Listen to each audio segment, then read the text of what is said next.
Good morning students. In class 11th, today we will discuss our next topic, that is dimensions of a physical quantity. कि कोई भी physical quantity है, अगर हम उनकी dimensions की बात करें, डायमेंशंस का अर्थ है कि अगर हम उसको मास, लेंथ और टाइम की फॉर्म में लिखें तो हम उसकी कितनी पावर्स को राइज करेंगे, वो क्या कहलाएगा, उसका डायमेंशनल फॉर्मूला। ठीक है, तो डायमेंशंस क्या होती हैं कि जो मास, लेंथ और टाइम है उनकी कितनी पावर्स की बात करेंगे हम। ठीक है, अगर हम उसको एम, एल और टी की फॉर्म में लिखें तो हम कह सकते हैं we define the dimensions of a derived unit. Derived unit क्या होगी, चाहे हम एरिया की बात करें, चाहे हम फोर्स की बात करें, चाहे हम मोमेंटम की बात करें, चाहे हम एनर्जी की बात करें, तो ये हमारी जो यूनिट्स हैं वो ड्राइव्ड यूनिट्स हैं। ठीक है, ऑफ ए क्वांटिटी, कोई भी क्वांटिटी है, जैसे ये मास, लेंथ, ठीक है, एरिया है, वेलोसिटी है, एक्सेलेरेशन है, तो ये कोई भी क्वांटिटी है, are the powers to which the fundamental units of mass, की जो यूनिट है मास की, लेंथ की और टाइम की, हमें कितना राइज करना पड़ेगा इनको टू रिप्रेजेंट दैट क्वांटिटी, उस क्वांटिटी को रिप्रेजेंट करने के लिए। ठीक है, तो वो क्या कहलाएगी, हमारा डायमेंशनल फॉर्मूला। अब बात करें हम सबसे पहले एरिया की, तो एरिया क्या होता है, लेंथ इंटू ब्रेड्थ। हमें पता है लेंथ को एल से नोट करेंगे, ब्रेड्थ भी क्या है, एक तरह की लेंथ है, तो इसको भी एल से नोट किया। ठीक है, तो इसकी पावर क्या आएगी, L2। इसका मीनिंग ये हुआ कि जो एरिया है वो लेंथ की 2 पावर्स के ऊपर डिपेंड करता है। ठीक है, अगर हमें एक और एग्जांपल देखें, फोर्स, फोर्स का डायमेंशनल फॉर्मूला हमें फाइंड आउट करना है, तो फोर्स क्या होता है बेटा, मास इंटू एक्सलेशन। तो मास को हम m से नोट कर लेंगे, एक्सेलेरेशन, एक्सेलेरेशन आपने पढ़ा होगा चेंज इन वेलोसिटी, तो आपने पढ़ा था 9th क्लास में एक्सेलेरेशन ड्यू टू ग्रेविटी, तो उसकी वैल्यू क्या होती है 9.81 मीटर पर सेकंड स्क्वायर। तो यहाँ पर देखो इसकी यूनिट क्या है, मीटर, मीटर को हम L से नोट करेंगे क्योंकि एक तरह की लेंथ है, और सेकंड क्या है, टाइम, तो टाइम की पावर 2 है यहाँ पर, तो 2 को ऊपर लेके गए तो t की पावर क्या हो जाएगी, -2। तो जब हम इनको इकट्ठा लिखेंगे तो क्या आएगा, m की पावर 1, l की पावर 1, t की पावर -2।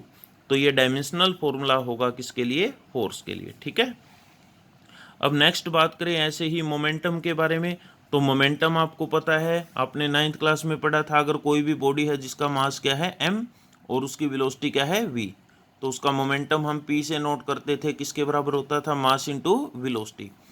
तो हमें पता है कि जो मास है उसको m से नोट करना है, और वेलोसिटी आपको पता है मीटर पर सेकंड होती है, तो वेलोसिटी का यूनिट क्या होती है, मीटर पर सेकंड।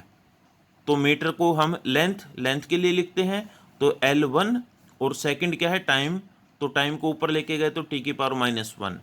तो इसका जो मोमेंटम का डायमेंशनल फॉर्मूला होगा वो क्या होगा, m1 L1 t-1। तो ये हम किसी भी क्वांटिटी के लिए उसका डायमेंशनल फॉर्मूला फाइंड आउट कर सकते हैं। ठीक है, अब जो नेक्स्ट टॉपिक है that is quantities, types of quantities. अगर हम फिजिक्स में बात करें तो हम टोटल 4 तरह की क्वांटिटीज को फेस करते हैं। नंबर 1, डायमेंशनल वेरिएबल्स, तो वो ऐसी क्वांटिटी होती है जिनकी डायमेंशन होती है लेकिन उनकी वैल्यू वेरी कर सकती है। ठीक है, तो these are the quantities like area, जैसे हम एरिया क्या है, कम ज़्यादा मान सकते हैं, कि हम 50 स्क्वायर मीटर भी मान सकते हैं, 100 स्क्वायर मीटर भी मान सकते हैं, तो ये एरिया है वो कम ज़्यादा हो सकता है लेकिन उसकी डायमेंशन क्या रहेगी, हमेशा सेम। वॉल्यूम है, वॉल्यूम क्या होता है, mass, length into breadth into height, तो एल की पावर 3। तो ये, लेकिन हम इसकी बात करें, वॉल्यूम कम ज़्यादा हो सकता है लेकिन उसका जो डायमेंशनल फॉर्मूला होगा वो क्या होगा, L3, उसमें कोई चेंज नहीं होगा। And do not have a constant value, तो इनकी कॉन्स्टेंट वैल्यू नहीं होती लेकिन उनकी डायमेंशन चेंज हो सकती है, मास, ये लेंथ और ब्रेड्थ चेंज हो सकती है, वेलोसिटी चेंज हो सकती है, लेकिन उसका डायमेंशन हमेशा सेम रहेगा। ठीक है, तो these are called dimensional variables. अब बात करते हैं नेक्स्ट, नॉन डायमेंशनल वेरिएबल्स, यानी जिनकी वैल्यू वेरी कर सकती है, चेंज हो सकती है लेकिन उनकी कोई डायमेंशन नहीं होती, तो हम उन क्वांटिटीज़ को क्या बोलते हैं, नॉन डायमेंशनल वेरिएबल्स। ठीक है, तो these are the quantities like angle, जैसे हम एंगल को कम ज़्यादा मान सकते हैं, एंगल 30 डिग्री हो सकता है, 60 डिग्री हो सकता है, 90 डिग्री हो सकता है। और स्ट्रेन की बात करें तो स्ट्रेन अभी मैं बताता हूँ, जैसे हम ये जो क्वांटिटी है इनको क्या बोलते हैं, non dimensional variables, which have neither dimensions nor a constant value, जिनकी कोई डायमेंशन नहीं होती और ना ही कोई कांस्टेंट वैल्यू होती। जैसे हम बात करते हैं जैसे साइन थीटा, तो साइन थीटा क्या होता है, अगर मान लिया हमारे पास एक राइट एंगल ट्रायंगल है, ठीक है, तो इसको हम नाम दे देते हैं ए बी सी। अगर यहाँ पर ये थीटा है तो ये क्या होगा, थीटा के सामने हमेशा परपेंडिकुलर, जिसके साथ थीटा वो बेस, थर्ड साइड हाइपोटेनस, ठीक है।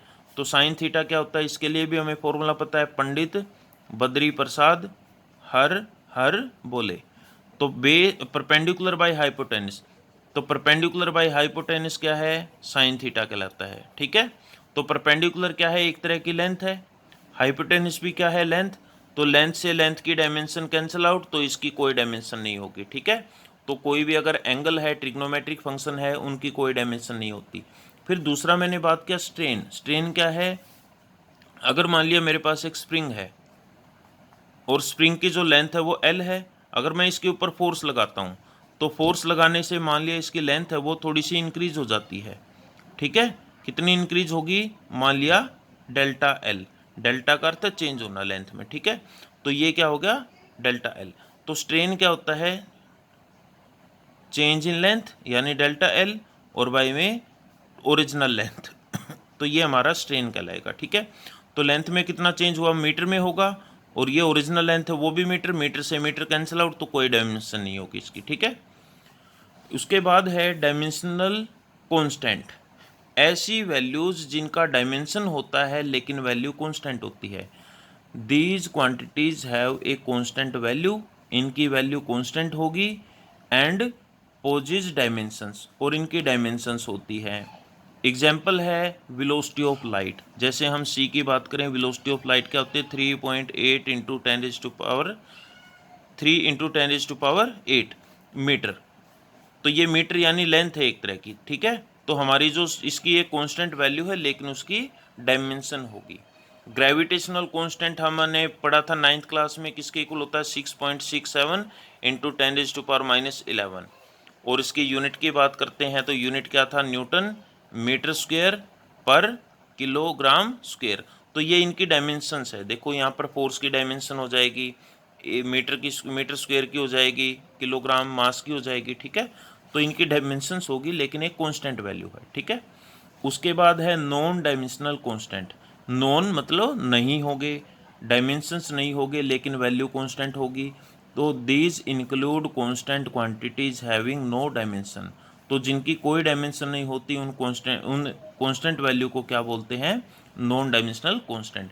जैसे हम किसी भी न्यूमेरिकल को सोल्व करते हैं तो वहाँ पर प्योर नंबर आ जाता है 1 2 3 4, तो इनकी कोई डायमेंशन नहीं होती। अगर हम कोई कैलकुलेशन करते हैं उसमें पाई की वैल्यू आ जाती है, पाई की वैल्यू क्या होती है 3.14, तो इसकी कोई यूनिट नहीं होती, तो ये क्या कहेंगे, इनको नॉन डायमेंशनल कांस्टेंट, ठीक है बेटा। तो ये चीज़ें आपने ध्यान रखनी है और आपने रिवाइज करने हैं। हमारी जो एनसीईआरटी की बुक है उसमें बहुत सारे हमारे डायमेंशनल फॉर्मूले दिए गए हैं जिनको आप ट्राई करके देख सकते हो, ठीक है।